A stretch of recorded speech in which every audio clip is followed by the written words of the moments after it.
So we are here to talk about the SPEED Act. And we've got two wonderful members of Congress who are championing the SPEED Act. Closest to me here, we've got Congressman Jared Golden from Maine. Farther away, we've got the chairman of the House Natural Resources Committee, Bruce Westerman from Arkansas. And every time I hear about the SPEED Act, I can't help but think about Top Gun. I feel the need for speed. I haven't figured out which one of you is Maverick and which one of you is Goose. I don't know if you guys have opinions on that.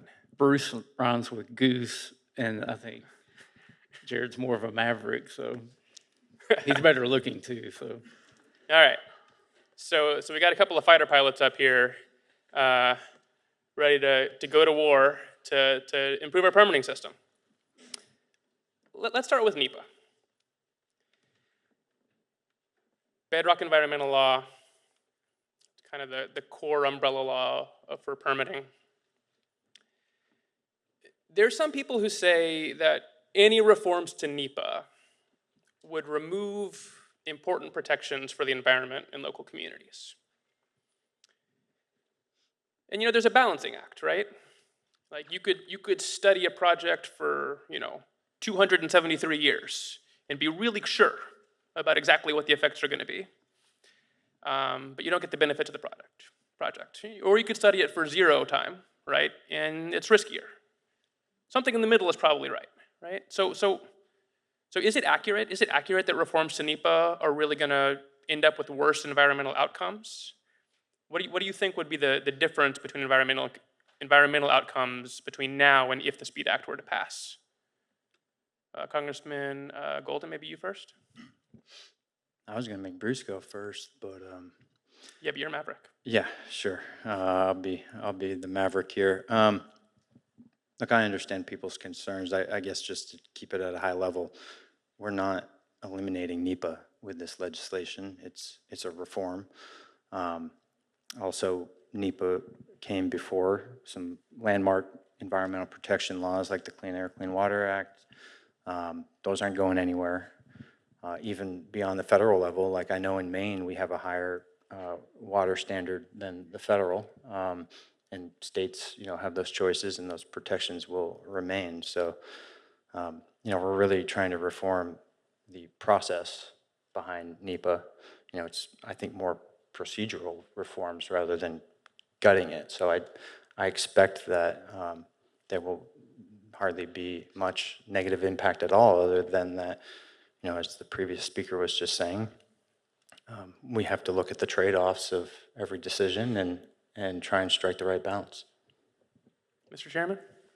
so I would turn that completely upside down and say it's the exact opposite premise.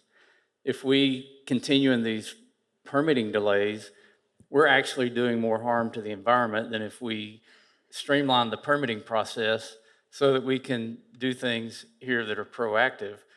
If you look at environmental stewardship, the best examples are from innovation and applying new technology.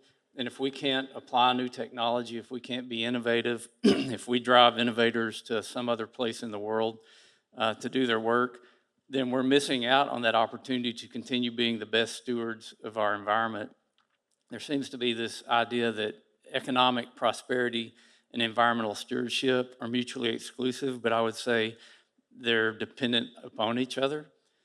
Go to the most economically depressed places in the world and look at the environmental stewardship there. There's no better example than probably forestry. We can't manage our forest in this country anymore because of the morass from the environmental permitting. We see forests go up in flames. This affects the watershed. You get runoff into streams. So we get poor air quality, poor water quality, and we're destroying wildlife habitat because we can't get out of our way on the environmental permitting. You can say that about just about any energy technology. If you allow people to innovate and take methane emissions, for example. If you're producing natural gas, you don't want it escaping out of the pipe. So if you've got incentive to stop those emissions with innovation and technology, you can make that happen like we're seeing it happen in places. So I think that's a very weak argument that streamlining permitting somehow undermines bedrock environmental laws. I think it strengthens our environmental stewardship.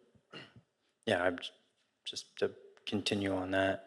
I thought some of the strongest testimony in the hearing on this legislation came from the solar industry, where they were pointing out that they've been the top, target of litigation against the deployment of that source of energy. And they were some of the strongest supporters of what we're trying to do with the SPEED Act. Well, let's get right into that topic, because your SPEED Act has two major sections, right? There's one section that's really reforms to the NEPA statute, and the other section that's about the judicial review process. And just so everyone's clear, that's not suing projects that have done something wrong. That's suing the government over the permit through NEPA.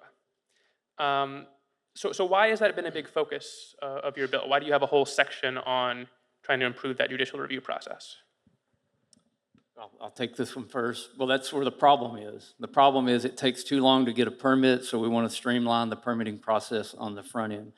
We did some work on this in the budget caps deal, where we set page limits and time frames for getting a permit through the process, whether it's in a full bore environmental impact statement, or if we're just doing an environmental assessment. So we need to cut that average time of 4.5 years down. But also, when you look across some segments of the economy, it's more like 20 or 30 years if you're talking about mining. And mining is at a very critical point in our country. So we need to decrease the time on the front end, but we also have to protect projects. And to me, this is where certainty comes in. You go through all of this work to get a permit, spend a lot of money and a lot of time. You get your permit, you go out and start building your project, and then somebody comes along and sues you, and they've got a 6-year time frame right now to sue on that project. And there's example after example of projects just getting totally stopped and investors losing literally billions of dollars because somebody sued in an Article III court and got an injunction. So we tried to fix that in the SPEED Act, and that was the way the bill was structured, because those are the two main problems. There's a lot of things that go along with that, but to me, those are the two biggest issues. I think the clearest thing to say about that is, some folks out there have said that we're taking away the right of people to pursue, a lawsuit. And we're not doing that. We're setting timelines around that. We're setting some parameters over who might have standing. And, I think just to be simple about it, in order to have standing, you'd have to have engaged in the process, from early on in the commenting period, rather than showing up in the 11th hour. So the two major parts of the bill, NEPA reforms, judicial review, those are pretty key parts of what I think most people think of as elements that are going to constitute a comprehensive bipartisan permitting deal. But it's not everything, right? There are other reforms that people are looking at: Clean Water Act reforms, transmission reforms, things for geothermal, this whole category of project certainty, which is touched on somewhat in the SPEED Act, but there are other elements of project certainty that people want added. I know part of the reason why your bill is focused on just NEPA and judicial review is committee jurisdiction, right? So some of the other topics are in other committees. Can you just talk about what's the path forward? How do we get all the different committees, both sides of Congress, House and Senate, all on the same page to get a deal that includes all the elements that we need for it all to gel? I think it's fair to say that Senate Democrats have the opportunity to say that their first big ask is we got to do something on transmission. That's been a Dem party priority for a number of years now. Obviously, we didn't have any jurisdiction there. So, I'm hoping to see someone will carry that forward on that particular issue in the Senate and find a way. I would think it would be most simple to marry them together somehow in a bill, but I'm not a senator, so. You talked a little bit about aspects of project or permit certainty. Bruce worked with us on an amendment in the committee process where we were able to say that prospectively, looking forward, there would be certainty. Once a permit's been issued, it can't just be revoked through executive action. I think that's a pretty good change. There was some amendments there on the House floor, which, didn't change it significantly. I think the bill as drafted had said that the prospective protections would start on January 1 of this year, and now it would not kick in until the bill were signed into law. So not a huge loss there, although, perhaps the Senate will, take a look at whether or not they like the base bill. I'll kick it over to Bruce because I'm sure there's other elements that you'd like to see or that you think Senate Republicans would, or maybe I'm missing some that Dems want too. But No, and you touched on a lot of great points there, Jared, just like you've been a great partner in getting this bill through the House. We couldn't have got this bill through the House without Jared's work on it and having a reasonable, open mind and looking at these policies objectively, and we tried to reciprocate with that. But if you think about the one thing that affects everything is NEPA, whether it's transmission, electrical transmission or pipelines, whether it's mining, oil and gas extraction, wind and solar, public infrastructure, roads, bridges, airports, railroad, all of that, everything gets impacted by NEPA. So even though there's nothing specific in the bill, and we intentionally made it that way, we wanted to make NEPA a process that worked for everyone coming to the table trying to get a permit. I like to use the illustration of Lady Liberty with the blindfold on, holding the balance scales. We want the scales to be in balance and everybody to have a fair shot at the permitting process. There are other things that people think of when they think of permitting reform that get more specific and are project and industry specific. It may take including some of those things in the Senate to actually get a comprehensive bill out, but I hope they keep the basic framework of the NEPA permitting reform in place because that applies to everyone. Our committee actually has jurisdiction over some other permitting areas. We've got the Endangered Species Act, we've got the Marine Mammal Protection Act, we've got the Historic Preservation Act. All of those things we have jurisdiction over that we could have put into the bill, but we thought it was best because, again, NEPA reform is the key component to getting the most broad permitting of reform across the country. We could see snippets of EPA and MMPA and Historic Preservation Act in some kind of final deal coming out of the Senate, which I'm obviously open to that. I just want to see the Senate act sooner than later, which I think was back to your questions and was how do we do that? And my advice to you is spend as little time in this meeting here and more time over in the Senate visiting with our Senate colleagues. We had a coalition, I guess we still have a coalition. I believe we're over 400 individual groups from all 50 states.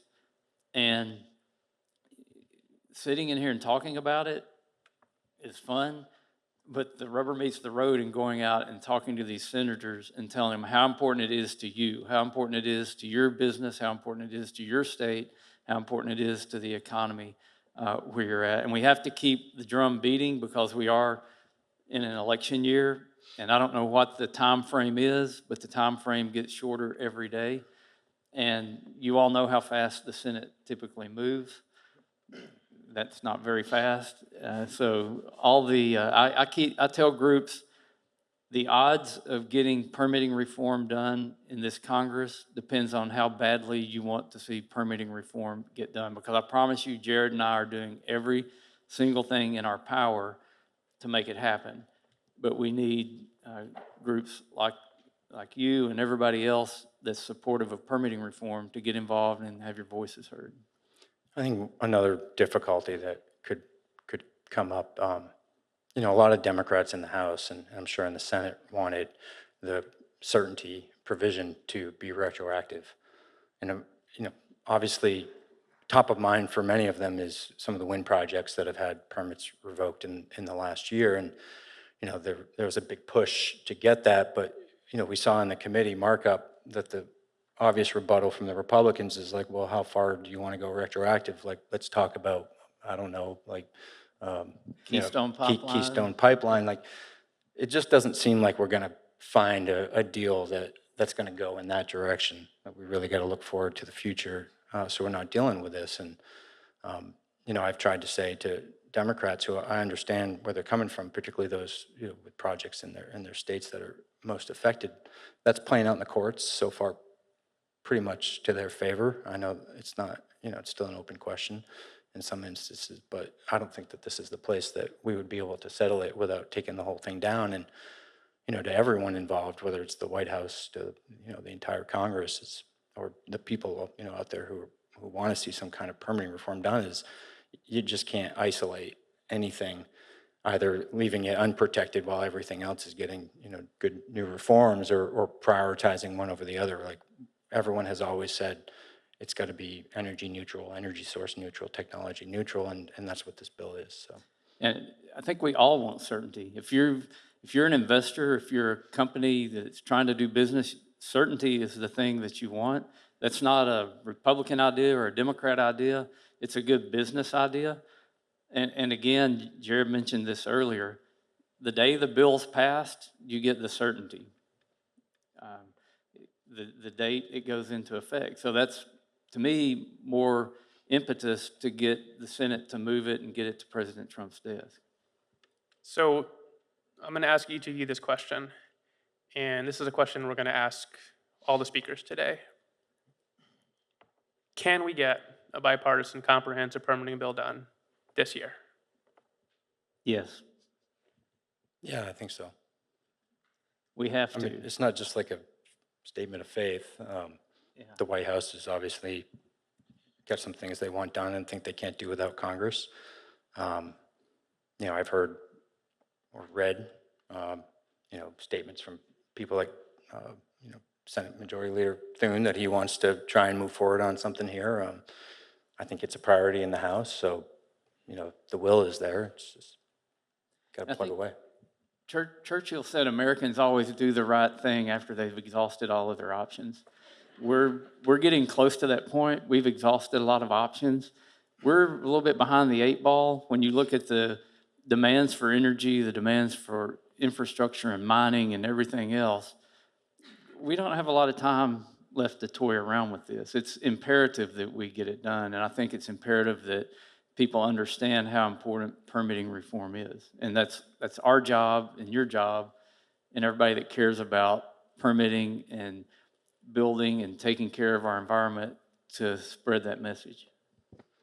Yeah, and I just think I'm hopeful that people are tired of what we've heard many times. I'm into my 8th year here, so still pretty young by congressional standards, but I've heard so many times, like, let's hold out for a better political environment for our party. And I think that's been true on both sides at time. And I'm not offering super predictions here, but you can guess if you think the House is going to flip, or what's the Senate going to look like. I'm not sure that punting this issue into in advance of the next presidential election really makes sense. Like, now feels like a pretty good time to make a move on it. I'll go back to my forestry roots. They say the best time to have planted a tree is 20 years ago. The best time to have done permitting reform was 20 years ago. The next best time is today, and that's when we need to do permitting reform. The more we wait, the more behind we get. And just to drive home, I think the point I was trying to make there is, I can foresee if we don't get this done, I won't be in Congress. I'm not running for re-election, but I can foresee like this becoming a 2029 discussion, which I don't know, like, who wants to wait another 3 years? I don't want to wait another 3 years. This has been wonderful. Thank you so much. Our next panel, I'm going to introduce the moderator, Jane Flagel. She's the executive director of Blue Horizons Foundation. and she's going to be leading a panel on the environmental case for permitting reform. Congressman Golden, Chairman Westerman, thank you so much. Thank you.